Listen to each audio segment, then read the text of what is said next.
내게 사는 것이 그리스도니. 2011년도 마지막 수요 예배, 이 제목으로 하나님 말씀을 나누겠습니다. 자신이 당한 어려움 가운데서도 그리스도의 복음이 전파되고 있다는 사실 때문에 바울은 기뻐하고 있었습니다. 사도에게 있어서 자신의 어려움 따위는 중요한 것이 아니었습니다. 그리스도의 나라가 든든히 서가고, 그리고 주의 복음이 힘있게 확산되어서 더 많은 무리들이 그리스도께로 돌아올 수만 있다면 자신의 명예가 실추되고 또 어떤 불이익이나 억울함이 있어도 그것에 전혀 상관치 않는 사도의 너그러운 마음을 우리가 지난주에 하나님의 말씀을 통해 엿볼 수 있었습니다. 우리 모두에게 이런 마음이 필요합니다. 내 마음과 내 생각대로 되지 않아도 주님의 교회가 흥해가고 성도들이 신령한 은혜를 통해서 성장해가는 것을 보면서 진정으로 기뻐할 수 있다면, 교회가 더 힘있게 세워지고 성도들이 진리를 통해서 더 견고하게 세워지는 일에 우리가 모두 마음을 쏟고 그 일에 협력하는 것이 그게 마땅한 도리입니다. 나의 기쁨을 하나님 나라의 확장에서 찾아야지, 내 뜻을, 내 성공을 통해서 그것을 찾으려고 해서는 안 됩니다. 교회가 왜 시끄럽습니까? 이 원칙과 이 목적에서 이탈하기 때문입니다. 그저 교회를 위한 일이라면, 복음을 위한 일이라면, 그 복음으로 말미암아 영혼들이 변화되고 성숙되는 일들이라면, 그럼 그 가치를 위해서 모두 마음을 내려놓고 하나가 되면 괜찮은데 모두 다 생각이 다르기 때문이에요. 복음의 영광, 교회의 영광을 생각하지 않고 자신의 지위, 자기의 위신, 자신의 권리만을 주장하려고 하기 때문에 언제나 어려움과 갈등이 생깁니다. 바울은 자신이 옥에 갇혀있는 기회를 틈타서 바울을 누르고 어떤 초대교회 영적인 기득권을 차지하려고 하는 악한 의도로 복음을 전하는 사람들 개의치 않았습니다. 열심히 복음 전해라. 그래서 복음만 전해진다면 그게 뭐가 중요하겠느냐. 자기 생각이나 자기 처지나 자기가 당할 불이익 따위는 그렇게 중요한 문제가 아니었던 겁니다. 복음을 위해서라면 죽는 것도 내게 유익이라는 바울의 고백처럼 그렇게 자신을 좀 죽일 수는 없는 걸까요? 주님께서 영광 받으시고 교회가 잘 되는 일이라면 그냥 내 뜻을 내려놓을 수는 없는 일일까요? 복음을 위한 일이 아닌 것으로 대립하고 본질에 집중하지 못하면서 끊임없이 갈등을 조장하는 일은 사탄이 하는 짓입니다. 그건 복음을 위한 일도 아니고 교회를 위한 일도 아니에요. 그건 마귀의 앞잡이들이 하는 짓이에요. 19절에 왜냐하면이라는 가르 접속사가 생략이 되어 있습니다. 바울이 복음이 전파됨으로 인해서 기뻐하는 이유가 뭐냐?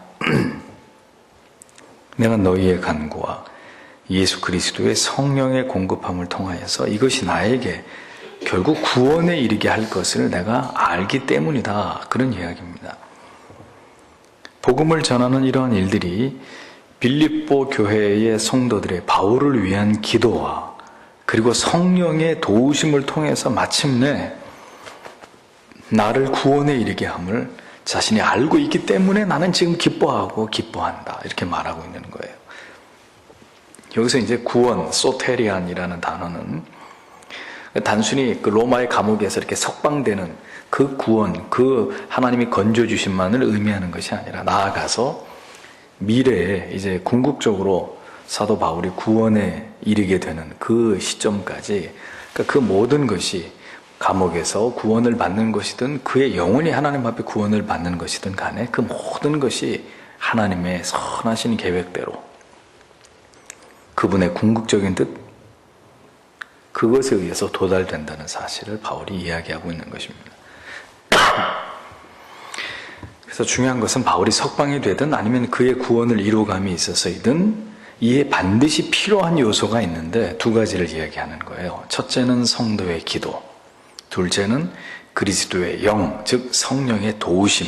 이 두 가지가 반드시 있어야 된다는 이야기를 바울이 설명하고 있는 것입니다. 너희 간구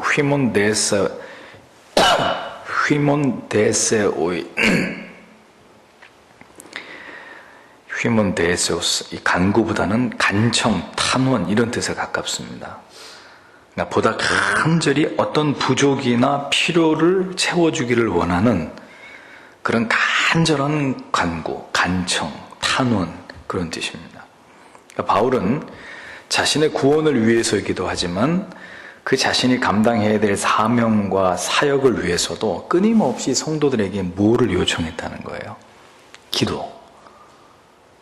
자신을 위한 간청, 하나님께 간절한 탄원을 성도들에게 요청했다는 겁니다. 그러니까 이런 말씀을 보면 결국 우리는 서로가 서로를 위해서 간절히 기도해 주어야 되는 존재들인 것을 잊지 말아야 된다는 교훈을 받습니다. 그러니까 나의 구원만을 위해서 기도해야 되는 것이 아니라 서로의 구원을 위해서 기도해야 되는 거죠. 여러분, 남편의 구원을 위해서 기도하고 계십니까? 혹은 아내의 구원을 위해서 지금 같이 옆에 교회를 다녀도 내 자녀가 나와 함께 교회를 다니더라도 내 자녀의 구원의 완성을 위해서, 내 자녀의 성화를 위해서 기도하시냔 말이에요. 내 부모, 아버지 어머니 지난주도 교회 가셨겠지, 교회 간 걸 물어보는 게 아니라 그분들의 구원을 위해서 기도하시냔 말이죠. 그러니까 서로의 구원을 위해서 기도해 주어야 되는 것입니다. 오늘도 옆에 와서 예배드리지만 옆에서 예배드리는 이 성도가 정말 구원받은 성도인지 교회만 왔다 갔다 하는 사람인지 모르잖아요, 우리는. 그러니 옆에 있는 성도들의 구원을 위해서 우리는 언제나 기도해야 되는 것입니다. 강력한 기도가 구원의 역사를 돕는 것입니다.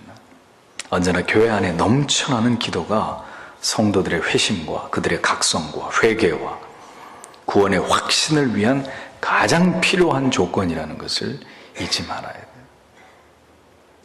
여러분, 자신을 위해서도 기도해야 되지만 다른 영혼들의 구원을 위해서 바울이 자기의 구원을 위해서 빌립보 교인들에게 부탁했던 것처럼 기도해야 되는 것입니다.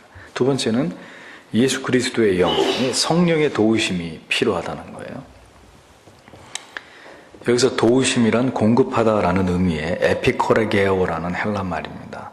이 단어의 의미는 두 가지인데, 결혼을 할 때 주례를 하시는 분이 묻지요. 신랑은 신부에게, 신부는 신랑에게 그가 필요한 모든 것으로 섬기겠느냐, 채워주겠느냐, 당신의 배우자를 위해서 모든 걸 공급해 주겠느냐라는 걸 묻습니다. 이때 사용되었던 단어예요. 각자 배우자에게, 남편은 아내에게, 아내는 남편에게 서로를 위해서 그가 원하는 것이라면 내가 모든 것을 다 내 사랑하는 남편, 아내를 위해서 내가 공급해 주겠다. 그럴 때 사용됐던 의미. 또 하나는 의학 용어로, 자, 심장이 계속 펌프질을 해야 어떻게 됩니까? 혈액이 피가 돌죠. 계속 펌프질을 하면서 압력을 만들어내서 온 몸에 이렇게 피를 공급하잖아요. 피가 돌게 만들잖아요. 그런 것처럼 몸의 각 기능이 서로에게 필요한 것을 공급하다 할 때 이 에피코레게오라는 단어를 썼습니다. 따라서 성도의 구원에 있어서 반드시 중요한 것은 성령께서 시마다 때마다 성도의 구원을 위해서 필요한 모든 것을 누가? 성령께서 공급해 주심으로써만이 성도의 궁극의 구원이 가능하다라는 교리를 사도 바울이 이야기하는 것입니다. 내 힘만으로 되는 것이 절대로 아니에요. 내 멋대로 믿어가지고 구원받는 게 절대로 아니고, 첫째는 성도들의 기도가 필요하고, 둘째는 성령에 정확하게 필요한 그것을 반드시 채워주고 공급해주는, 쉬지 않고 꼭 필요한 타이밍에 성령이 계속해서 우리에게 우리의 구원에 있어서 필요한 것들을 그때 공급해 주시는 이것이 반드시 필요하다고 바울이 강조를 하고 있었던 것입니다. 성도들의 간절한 탄원, 그리고 성령의 긴밀한 공급하심, 이것이 결국 성도의 구원을 이루어감에 있어서 없어서는 안 될 중요한 요소임을 바울이 밝히고 있는 거예요. 중요한 것은 너희 간구와 예수 그리스도의 성령의 도우심, 이 두 요구가 하나의 전치사인 무엇을 통해서라는 뜻의 디아 접속사, 전치사 디아, 무엇을 통해서라는 이 디아와 그리고 정관사 테스로 이렇게 같이 연결이 되어 있다는 점입니다. 그러니까 하나의 전치사와 하나의 정관사로 연결이 되어 있다는 뜻은 무슨 말이냐면은, 성도의 간절한 탄원과 성령의 공급하심이 이게 절대로 떨어질래야 떨어질 수 없는 매우 긴밀하게 이렇게 연결되어 있다는 사실을 보여주는 거예요, 문법적으로. 다시 말하지만 성령의 공급하심이 곧 바울의 구원을 위해서 빌립보 교인들이 간절히 기도한 그 기도의 응답이라는 것을 의미해 주는 거예요. 빌립보 교인들이 간절히 바울을 위해서 기도한 결과 성령이 계속해서 사도 바울로 하여금 그의 궁극적인 구원뿐만이 아니라 그가 사도로 생활하려고 하는 모든 사역에 있어서 그때 필요한 것이 빌립보 교회 혹은 수많은 초대교회 성도들의 기도를 통해 사도에게 이렇게 전달이 되는 거예요. 그들이 간절히 하나님께 기도하면 하나님은 성령을 통해서 바울에게 바울의 사명을 감당할 수 있는 필요한 것들을 계속해서 공급해 주셨다는 거예요.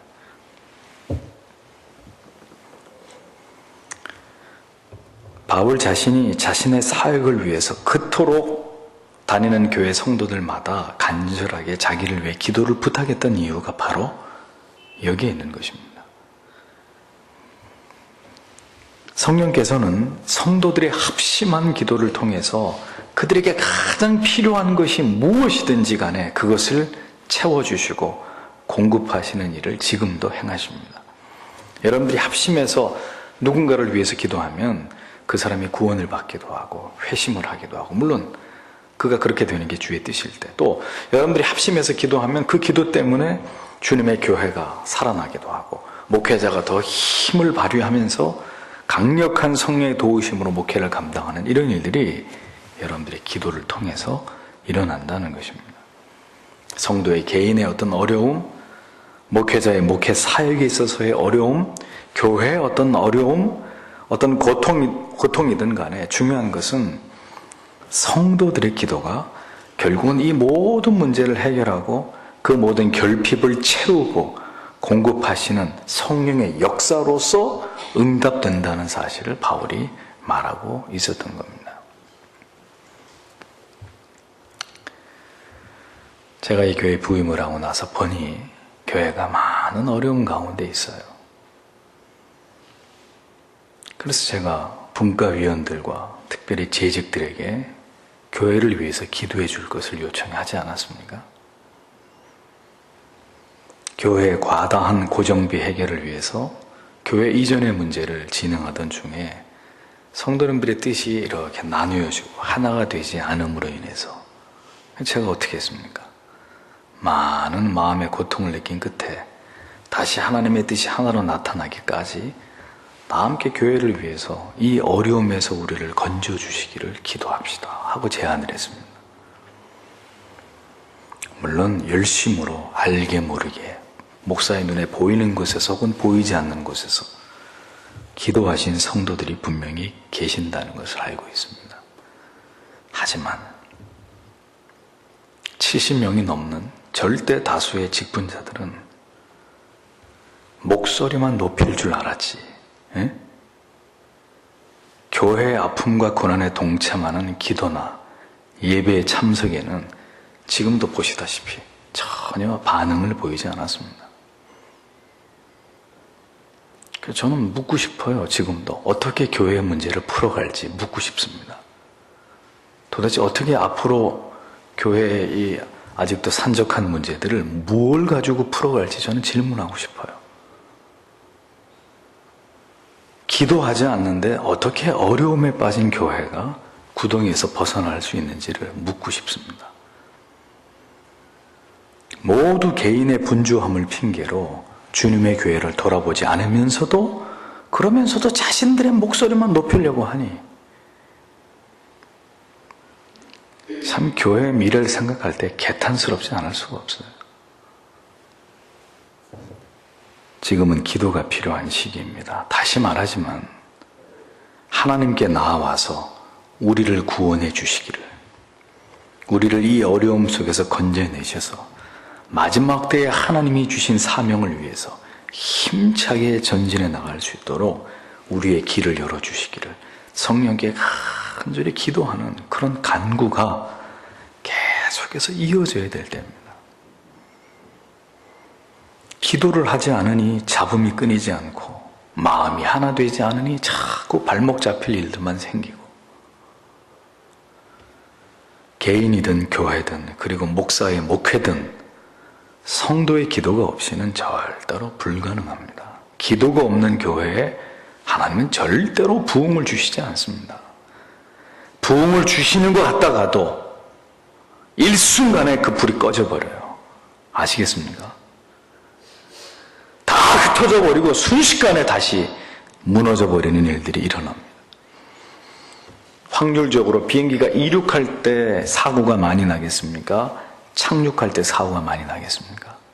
대부분 여러분들이 생각할 때는 착륙할 때 사고가 많이 날 거다 생각하는데 천만에요. 이륙할 때 모든 사고의 80%에 육박한 확률이 이륙할 때 사고가 납니다. 왜 그런 줄 아세요?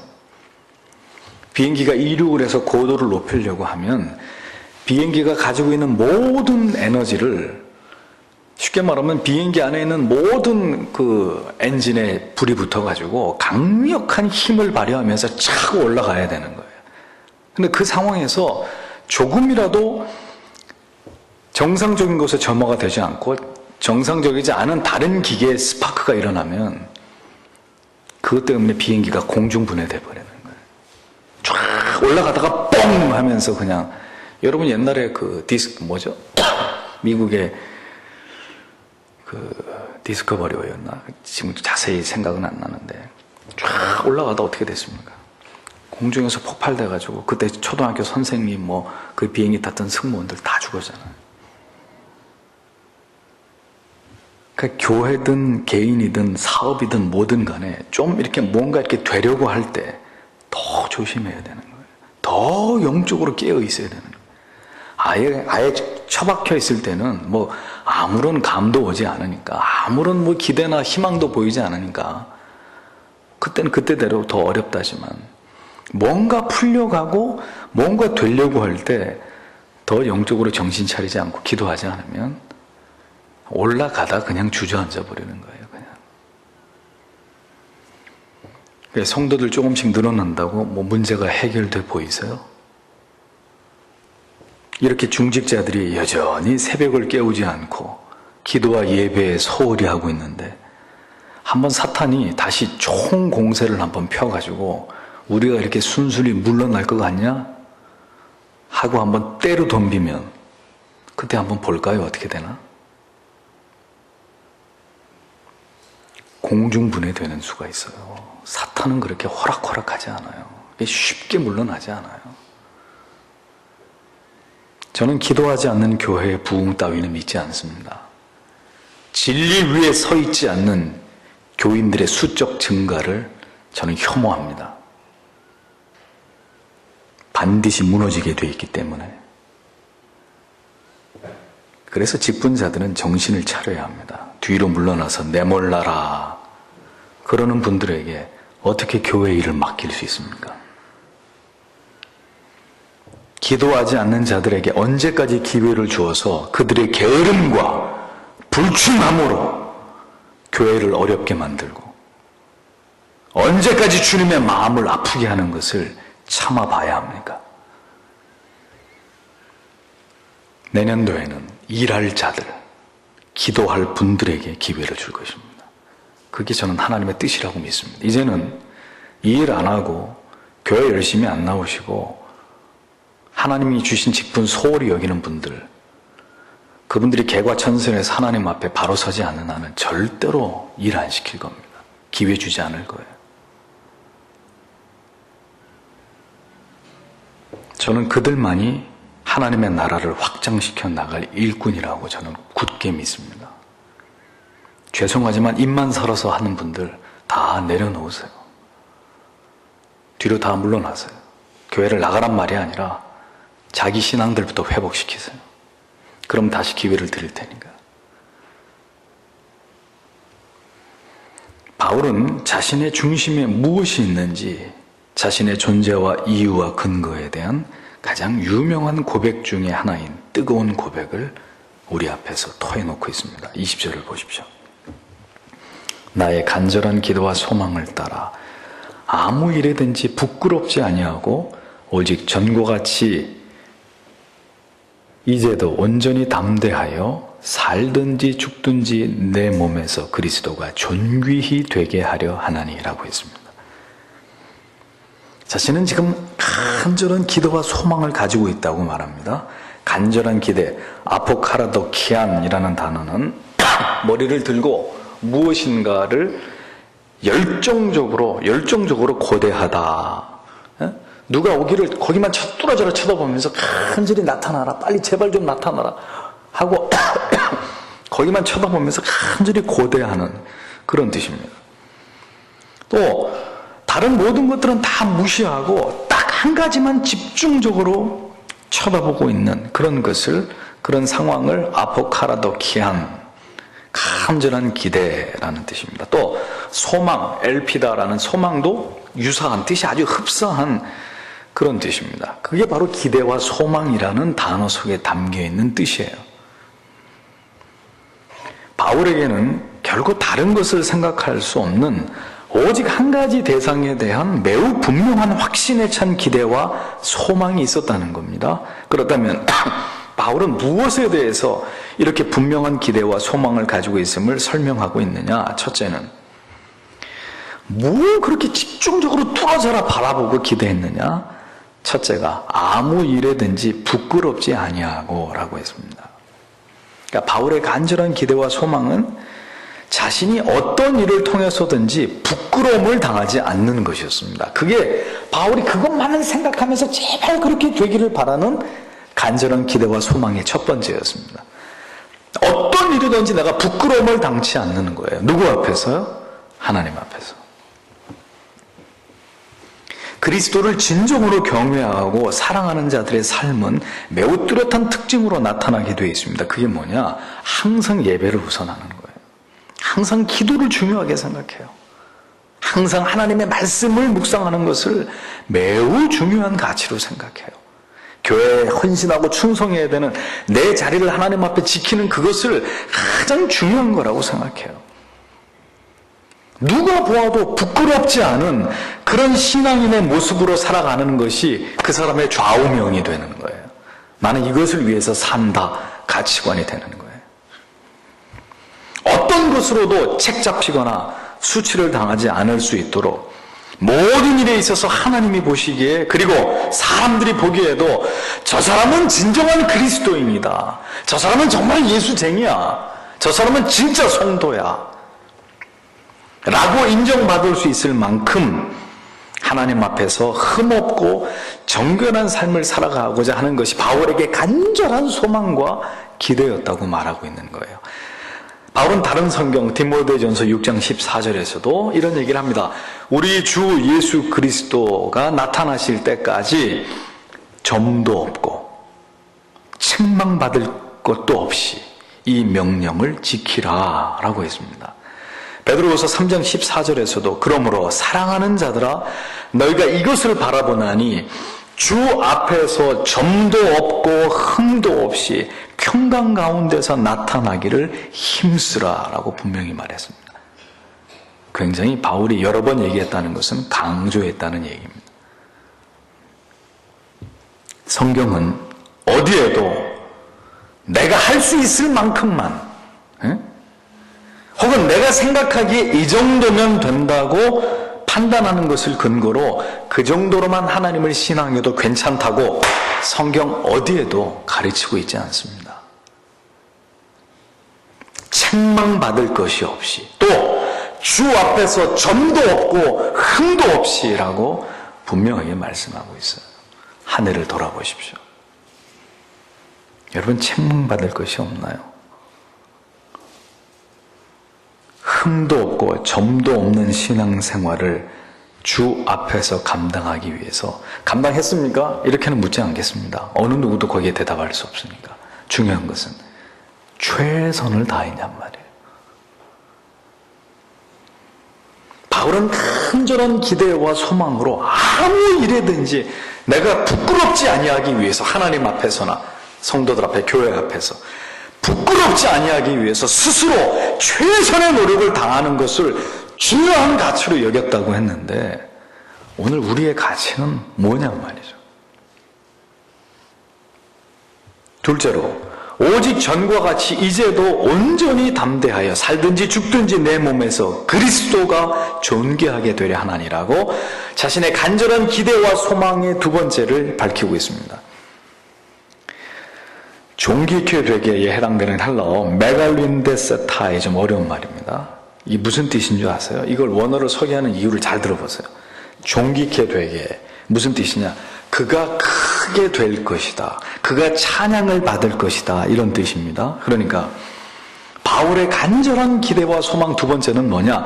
그리스도를 크게 만드는 일이라는 거예요. 자기는 작아지고, 자기는 점점 작아지고, 그리스도는 점점 더 크게 만드는, 그리스도가 더 많이 찬양받으시게 하는, 그리스도가 더 많은 영광을 받으시게 되는, 바울에게는 그 결코 타협하거나 양보할 수 없는 바로 그 간절한 기대와 소망이 그에게 있었단 말이에요. 그리스도가 커지는, 그리스도가 더 많이 영광을 받으시는, 그러니 그의 존재의 이유는 그리스도가 위대해지시는 것이었단 말이죠. 그리스도만이 찬양과 영광을 받으시는 일이었단 말이죠. 주님의 교회만이 더 주님 모시기 아름답고 영광스러운 곳이 되는, 그것이 바울의 마음에 간절한 기대와 거기에만 집중할 수밖에 없는 소망이었단 말입니다. 오늘 우리는 내가 커지기를 원하고, 내 사업이 커지기를 원하고, 내 가정이 더 형통해지기를 바라고, 내 자녀가 더 출세하기를 바라고, 나를 통해서 누가 커지고, 누가 위대해지고, 누가 영광과 높임을 받으셔야 되는 겁니까? 납니까? 그리스도라 그랬잖아요. 그리스도. 그리스도만이 그렇게 되고자 하는 것이 신앙입니다. 그리스도께 뿌리 박힌 신앙은 그리스도께서 어떻게 되시는지에 대해서만 지대한 관심을 갖게 돼 있어요. 엄마의 마음은 온통 아기에게 가 있으니까, 아기가 응애해도 자다가 일어나는 거예요. 엄마는, 아빠는 코 골고 자도, 엄마는 아기가 조금만 기척거려도 벌떡 잠이 깨는 거예요. 왜? 온통 아기한테 신경 쓰고 있으니까. 그리스도에게만 뿌리 박혀 있는 신자, 주님께서 어떻게 생각하실까? 주님이 뭘 기뻐하실까? 주님이 무엇 때문에 서운해하실까? 주님이 무엇 때문에 괴로우실까?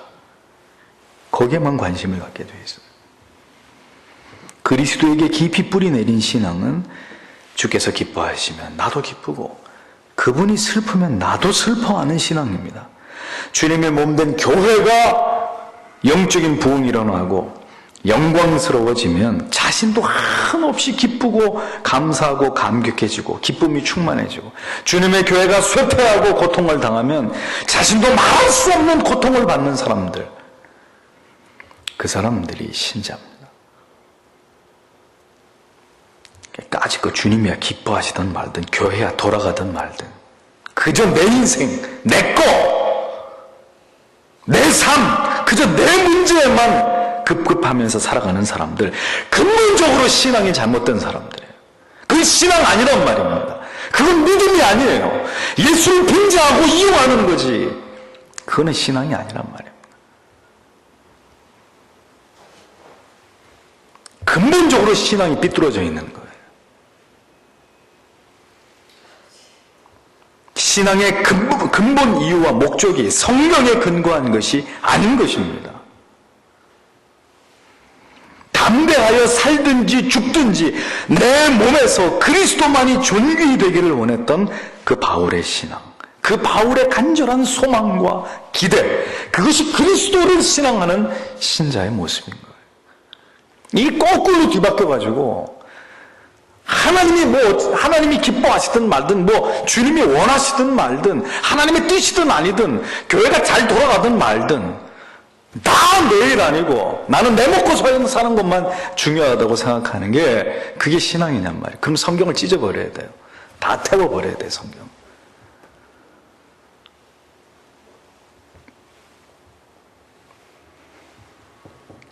그리스도께서 주님의 몸된 교회가 존귀케 되고 부흥케 되는 일에 있어서 바울은 자신의 존재 따위는 절대로 중요하지 않다고 생각했습니다. 내가 죽든지 살든지 벙어리가 되든지 귀머거리가 되든지 상관없다는 거예요. 왜냐하면 그 모든 게 다 그리스도를 위한 일이기 때문에, 그 모든 희생으로 인해서 장차 내가 주님 앞에 서게 되었을 때 그 누구도 받을 수 없는 나만을 위한 영광의 면류관이, 나를 위한 상급이 예비되어 있다는 사실을 바울은 알고 있었기 때문에,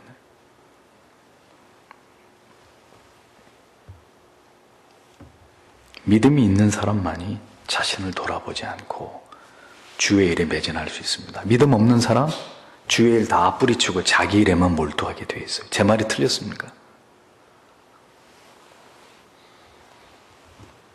주님만이 존귀케 되고 주님의 교회가 굳건히 세워지는 일에 자신을 버릴 수 있는 거예요. 자신을 의의 병기로 하나님께 드릴 수 있고, 자신을 하나님께서 기뻐하시는 거룩한 산 제물로 영광스러운 교회와 주님을 위해 각을 떠서 드릴 수 있는 것입니다. 사도는 그런 각오로 교회를 섬겼습니다. 하나님께서는 적어도 앞선 자들에게 더욱 그런 각오로 그리스도와 그리스도의 몸된 교회를 섬기기를 원하십니다. 그래서 아무나 목사가 될 수 없는 것이고, 아무나 장로가 될 수 없는 것이고, 아무나 권사가 될 수 없는 것이고, 아무나 교사가 될 수 없는 것입니다. 그 자리는 그 모든 것을 감당하면서 그리스도를 따라 사명의 십자가를 지고 내가 해체되고 심지어 내가 망하게 되더라도 그 사명을 감당해야만 되는 자리이기 때문입니다. 그래서 그리스도를 위해서 자신을 망하게 할 수 있는 사람, 그가 교회의 일꾼이 되어야 되는 것입니다. 목사와 함께 교회를 위해 장렬하게 죽을 수 있는 사람, 과거 일제치하에서 혹은 6.25 전쟁 때 성도들 다 피난 보내고, 목사님 안 가십니까? 장로님 우리랑 같이 피하시자고. 괜찮습니다. 집사님들, 성도님들 어서 속히 피하세요. 주님의 교회는 이 목사와 우리 장로님이 책임질 겁니다. 눈물로 성도들 다 떠나보내고, 목사와 장로님이 교회를 지키는 거예요. 그러다 죽는 한이 있어도.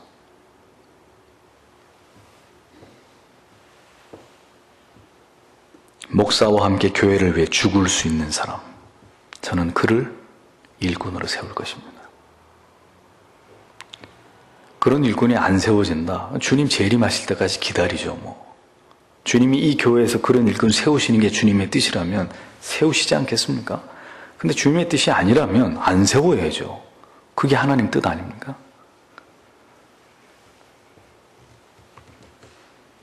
입만 살아있고 헌신하고 희생할 줄 모르는 사람, 똑똑히 들으세요, 제 얘기를요.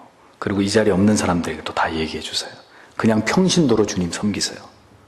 그게 그분에게 유익이 됩니다. 어떻게 하겠어요? 믿음이 그거밖에 안 되는데. 믿음이 그거밖에 안 되는데 그분이 뭔가 직분을 가지려고 할 때 교회는 재앙이 오는 거예요.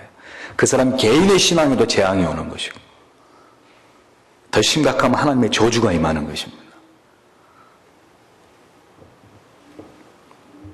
하지만 살든지 죽든지 내 몸에서 그리스도만이 존귀히 되기 원하는 자들 앞으로 나서서요. 그럴 각오가 되어 있는 분을 주여 나를 써주시옵소서. 부족하지만 내 피가 끓어오릅니다. 주님, 교회를 위한 일이라면 내 죽어서라도 하늘의 미랄이 돼 썩어서라도 당신이 영광을 받으실 수만 있다면 기꺼이 나를 당신께 드리겠습니다 하는 분들 앞장서서요. 기꺼이 내가 그런 분들을 밀어드리겠습니다. 동역자로 삼겠습니다. 주를 위해, 주님의 교회를 위해, 이 시대에 우리가 받은 마지막 사명을 위해서 정말 죽고자 하는 자는 살 것이고, 주님의 영광, 교회의 영광은 아랑곳하지 않고 나만 살겠다는 사람들 반드시 죽게 될 것입니다. 주님 앞에서 말할 수 없는 부끄러움을 당할 것입니다. 말할 수 없는 부끄러움. 그러니까 쥐구멍이라도 있으면 나중에 하나님 앞에서 기어들어가고 싶은 끔찍한 수치와 부끄러움을 맛보게 될 것입니다.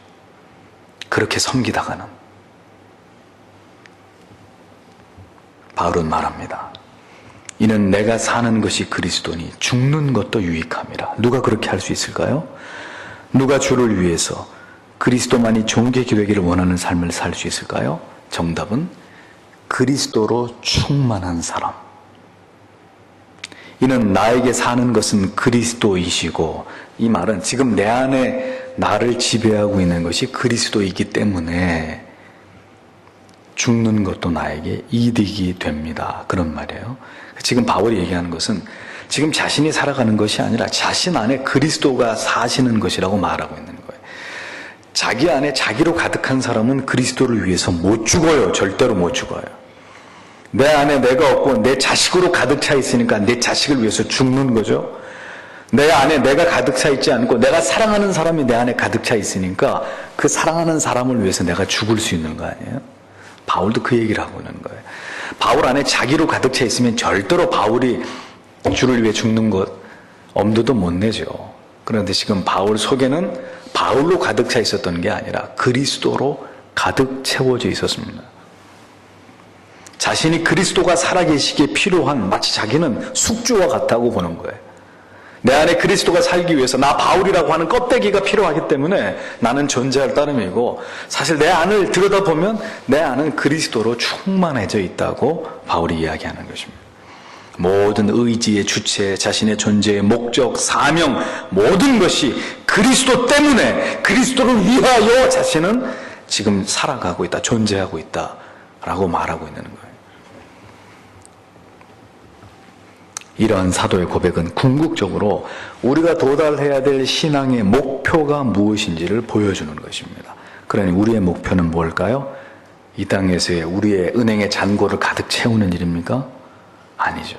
내 안에 누구로 가득 차는 거예요? 예수 그리스도, 성령의 의지로, 그분의 뜻으로 내 안에 가득 그것이 채워지는 거예요.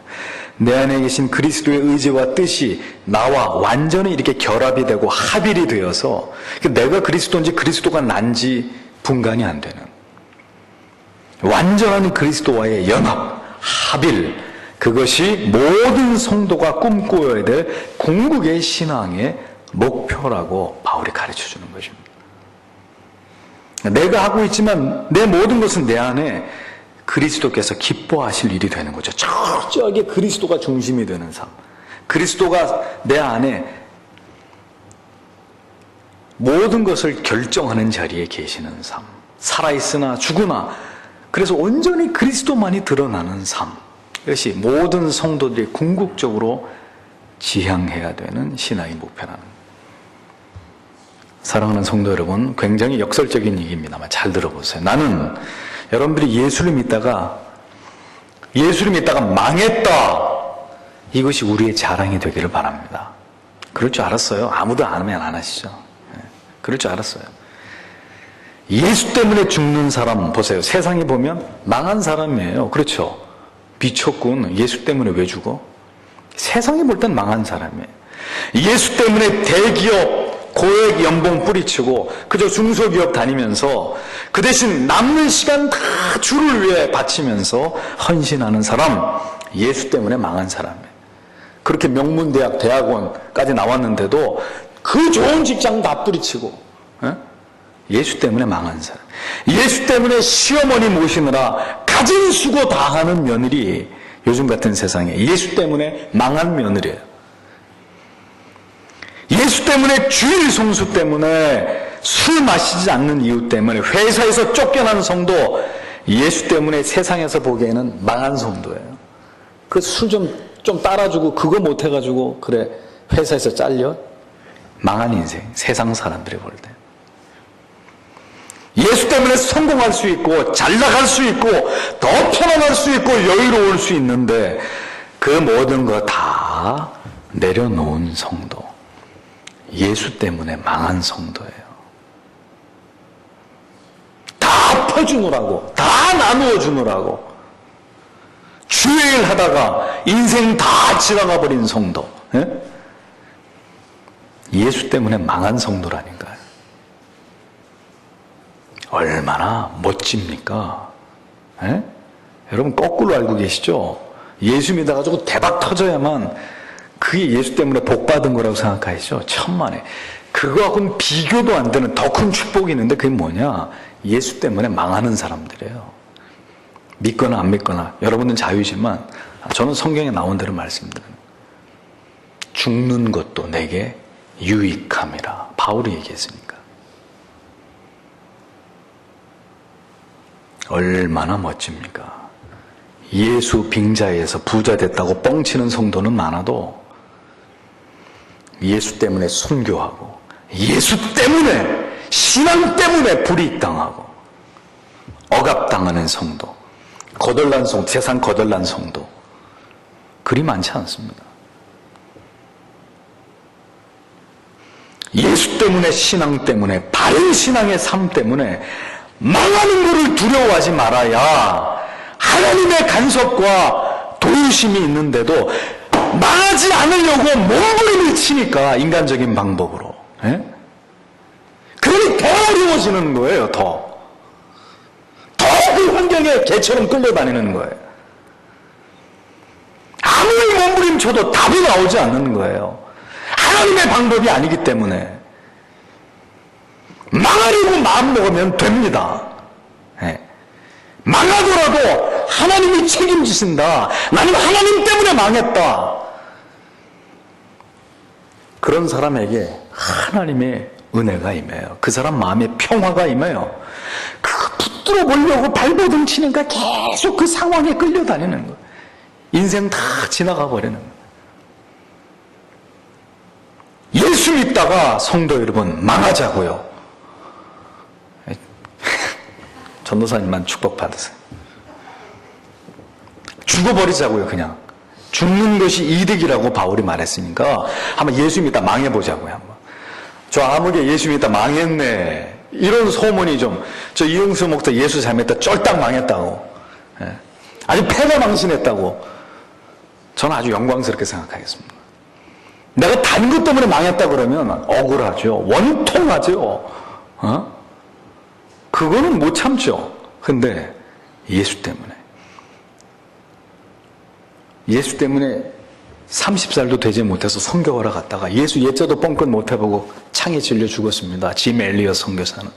예수 때문에 망한 인생 아닙니까? 자기 처자식 놔두고.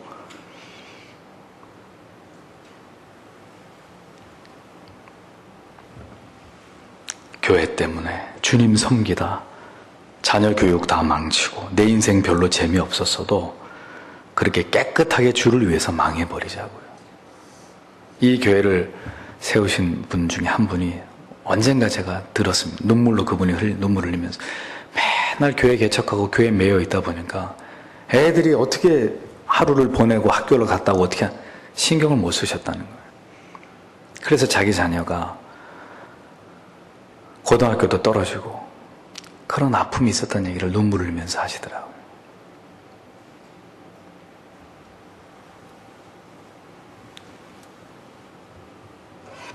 그렇게 죽는 삶, 예수 때문에 감옥에 갇히고 예수 때문에 고통당해도 그것이 그리스도에게, 주의 몸된 교회에게 유익이 된다면, 그리고 여러분들이 정말 천국을 믿으시고 그 천국에서 받을 상급과 영광을 믿으신다면 예수 믿고 망하는 거예요. 그게 최고의 축복이에요. 이 땅에서 삶 말고 저 천국에서 주와 함께 누릴 영광을 생각하면서 복음을 위해서, 그리스도의 영광을 위해서, 교회의 영광과 거룩한 부흥을 위해서 주님, 제가 망하겠습니다, 이러는 성도가 우리 교회에 딱 10분만 있으면 이 서울시가 발칵 뒤집어질 거예요, 아마. 그런 분이 딱 100분이 있으면은 이 한국이 뒤집어질 거예요, 아마. 죽는 것이 진정으로 유익이 된다는 것을 잊지 마시기를 바랍니다. 기도하겠습니다.